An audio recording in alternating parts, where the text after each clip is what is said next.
Hello! So, you want to start a YouTube channel, right? You film some videos, but the sound of your camera is atrocious. Just like that, or like that. Then you realize that you need something better, maybe a bit more focus. So you get one of these, lav mic. Use your phone's recorder, fairly simple, fairly cheap. But it doesn't work as well as you expect. What do? You get something even more focused. Something like this. Dedicated audio recorder. This one is really cheap, by the way. And what do you get? Audio like this.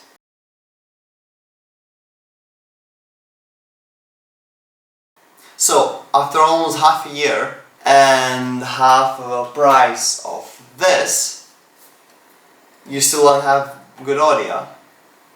But that's why this comes in. This is Zoom H1n, supposedly professional audio recorder that you can actually use as a shotgun mic as well.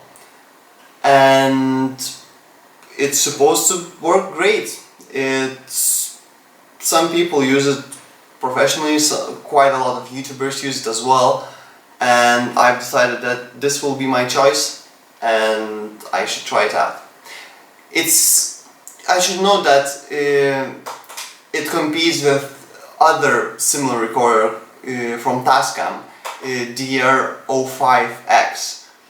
It's basically a similar one. This one cost me £79 on Amazon, new.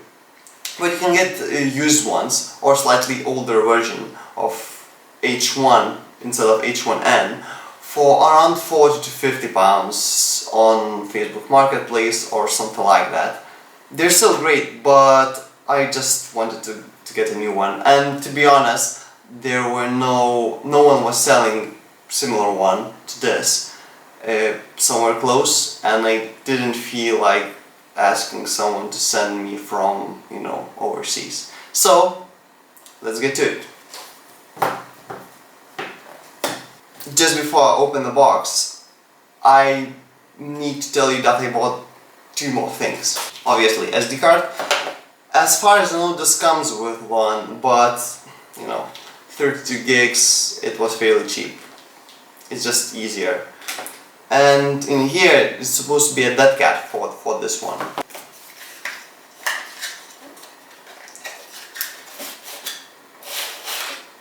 Right? Oh, by the way, I didn't read the specs. So, it should record 24-bit 96 kilohertz WAV files. It has dual mics, as at the top. It has auto leveler. For me, it was really important to have gain auto leveling, but in general it has just proper gain control, which most entry-level devices or just recorders in general, for example your phone, doesn't have. It can handle up to 120 decibels and it's using two AA batteries. I will need to get rechargeable ones, but at the moment I will stick with what it's inside.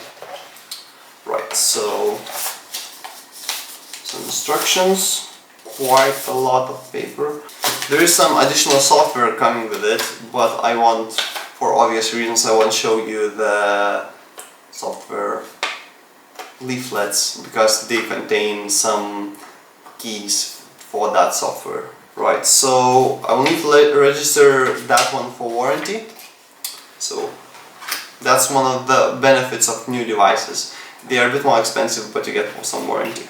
So guys, there's only one very quick thing to note. That Zoom UK Distribution Limited, that is official distributor for these. I bought this one from Amazon, but anyway. Apparently they are in insolvency case. So yeah, I'm not sure about the warranty of these things, but it seems that main company is still operating, so probably if something breaks you will need to not register, but basically talk with the company in Japan. But this extra warranty registration doesn't work anymore, I guess. So yeah, we'll see how it goes. But just one tiny thing to note before you buy this. Is there anything else? No? Right, so there it is. The reason I chose Zoom H1n instead of Tascam, because this is supposed to be slightly smaller, it was really important for me so I could fit it in my motorbike jacket without some external, backpack or something like that, so I could record some audio from there. So let's see, there is some, outside controls. It has micro SD card. Line in, I will probably be using this one most of the time. What else? Volume, because it has, you can listen. I'm not sure if it has, yes, it has a speaker, so that's a plus. It's always a plus to have a speaker. And, well, yeah, some regular old buttons. No touchscreen, nothing fancy like that, but you don't actually need that stuff. And on the top, there's a gain adjustment. One thing to note, that some of the users actually said in forums and in places like that, that if you're putting that somewhere in a jacket in your pocket, you have to tape it over, because you might slightly adjust gain, because it doesn't, there is a button somewhere. Yes, there's a button in here that's supposed to lock everything, and it locks everything except gain knob. I'm not sure, I haven't tried it yet, but that's what other people reported. So one thing to keep note. Yes, by the way, it doesn't come with SD card, so you need external SD card, but they are fairly cheap nowadays, so it shouldn't be a problem.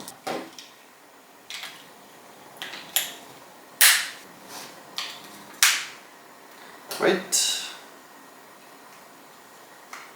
Oh, another nice feature that some people might use, I might eventually use as well when I get different camera, is this baby right here.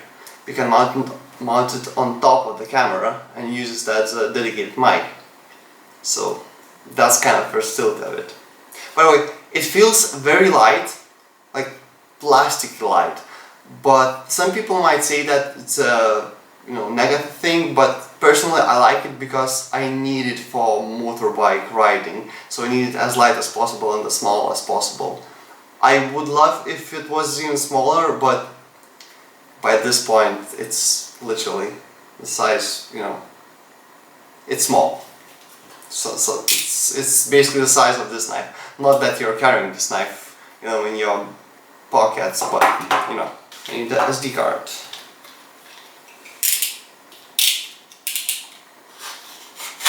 This one takes, maximum capacity is 32 gigs, and I have 32 gigs. It will probably take forever to fill in, but I'd rather have extra storage than have not enough storage in a field when I need it. Right, so this one, so card in, let's see how it works.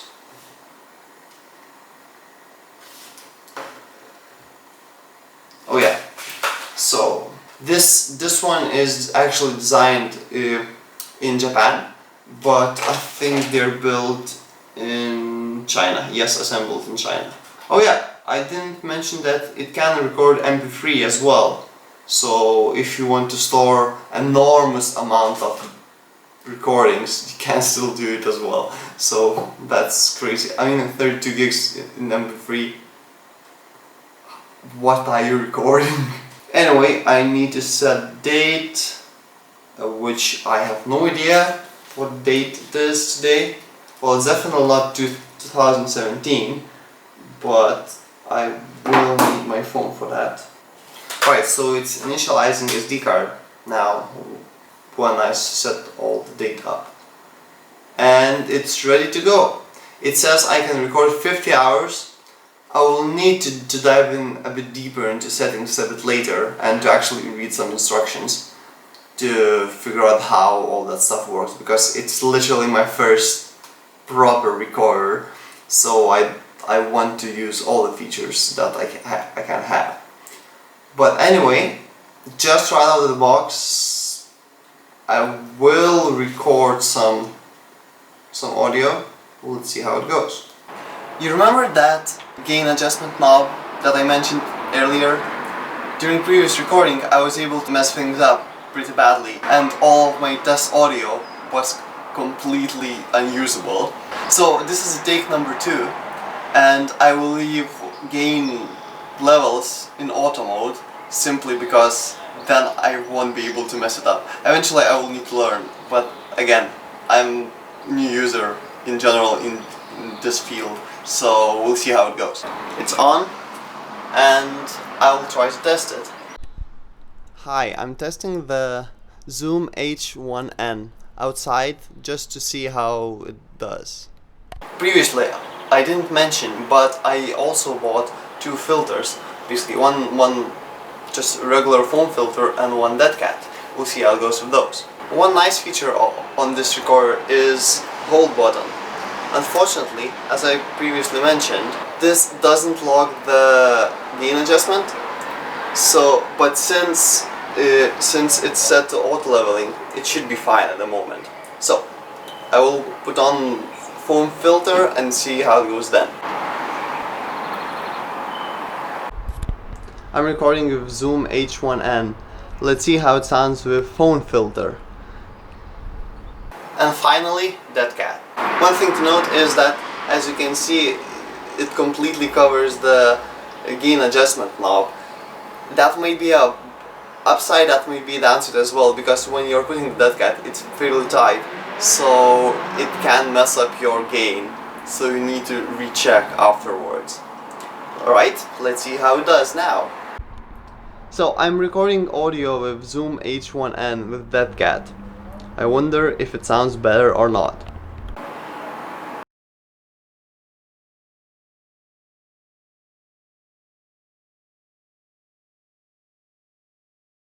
So anyway, that's it guys. That's my first ever product review, and probably the next review that I will be doing on, or in general next video that I will be doing on, will be using this, and hopefully audio will be much better. That's it. Stay happy guys. Bye.